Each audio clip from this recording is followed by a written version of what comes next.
Week after week, we see continued disintegration of the West. We watch America burn. We see degenerate, unintelligent, and embarrassing people take over and exercise power over our country. Week after week, God sends humiliating curse after humiliating curse. And week after week, month after month, year after year, Christians never remember Peor.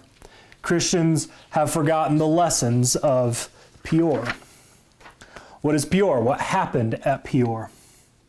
While wandering in the wilderness and prior to crossing the Jordan into Canaan, the pre-Advent church, our forefathers, achieved military victory over their enemies. Who were their enemies? Their enemies were the Amorites, the children of Canaan, the cursed son of Ham, Noah's rebellious son. Then the Moabites and the Midianites heard about these victories, and they were scared. They were frightened.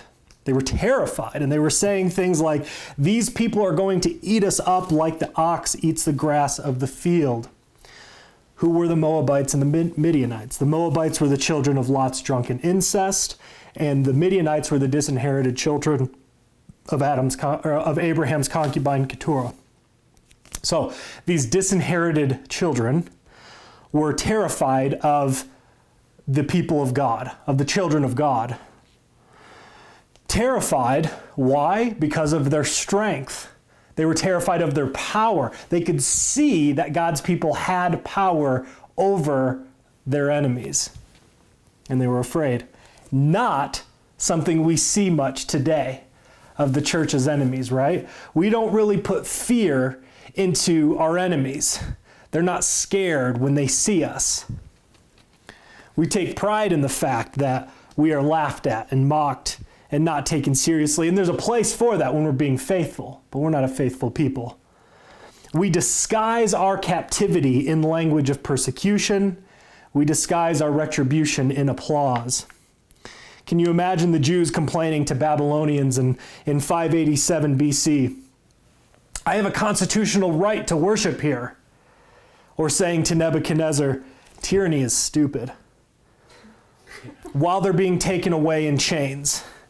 We have forgotten Peor.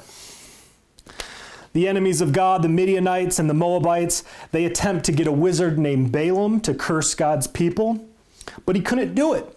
He could only bless God's people. He just kept blessing them. He'd open his mouth, blessings would come. He was unable to curse them. Lesson number 1, the people of God cannot be cursed by their enemies. Do we hear that? Do we hear that? Netflix can't curse you. Democratic nominees can't curse you. Atheists can't curse you. The LGBT insanity can't curse you. Planned Parenthood can't curse you. You think these things are destroying the church? The Bible tells us that's impossible. The enemies of God cannot win against the church. They can't touch the church. They can't curse it. And week after week, Christians are saying these are what destroys the church. Complaining about being persecuted, attacking atheists for destroying Western civilization, attacking Netflix for putting out degenerate filth, complaining about our wretched politicians, attacking everyone and everything for cursing our nation except themselves. So Balaam the wizard, he's unable to curse God's people and goes to plan B. What is that?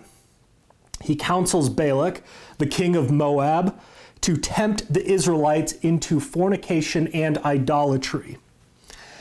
And Jesus tells us in Revelation 2 that the doctrine of Balaam was to teach Balak just this, to put a stumbling stone before the Israelites, to tempt them with eating things sacrificed to idols and to fornication. And this is what happens. We read this.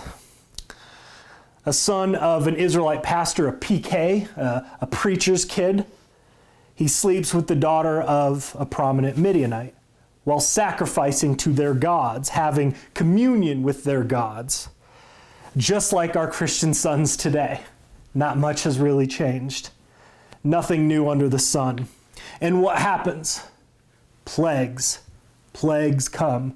Plagues on God's people. Israel starts getting destroyed by plagues. So lesson number 2, only the people of God can curse themselves. We have so much power that God even says, only you can curse yourself. That's how much God invests us with authority. And so we can we can flip that switch on, we can flip it off, and this is the lesson that we learn from Peor. Only we can curse ourselves. So the plagues are destroying the church because of their own sin. The church is losing power because of its own transgressions.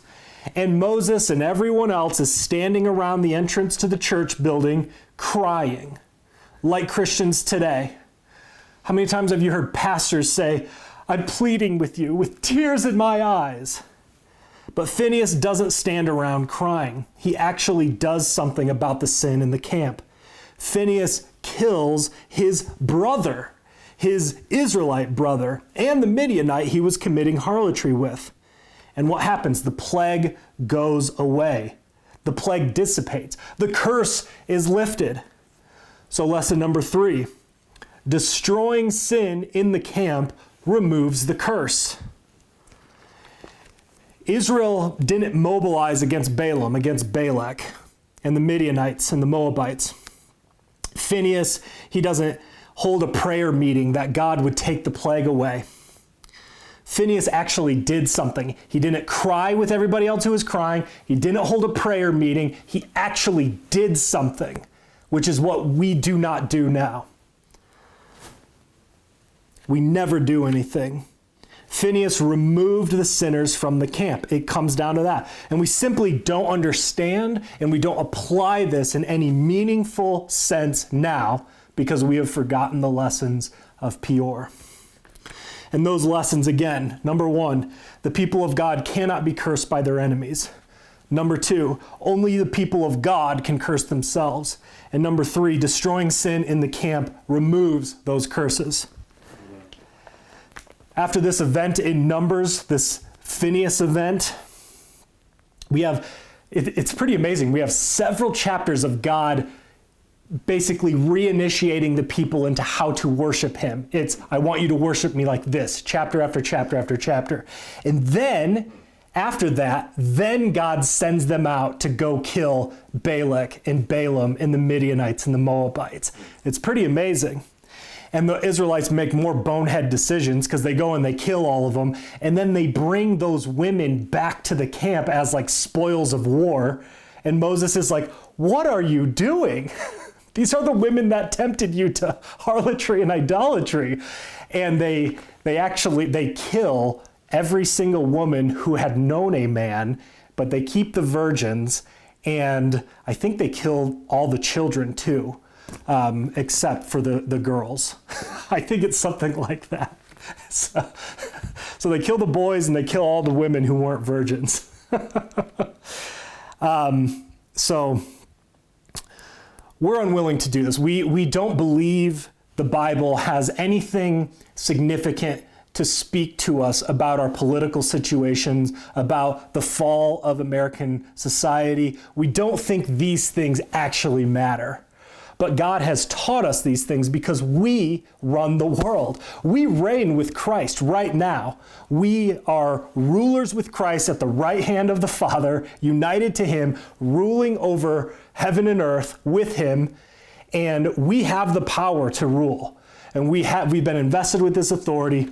God has shown us how it works, and we can choose to walk in that, or we can continue to just keep getting decimated by the enemy.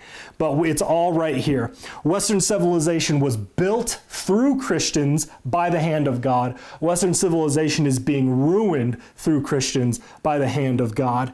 And these are the lessons of Peor. These are the lessons that we don't believe, that we don't trust in, that we don't think is important enough to give recognition to. But until we start recognizing them as relevant to our situation, things are just going to continue to deteriorate till people actually start exercising the faith of Abraham, believing in what God has taught us here through these lessons. This reminds us of our own need to confess. So let us confess our sins to our Creator.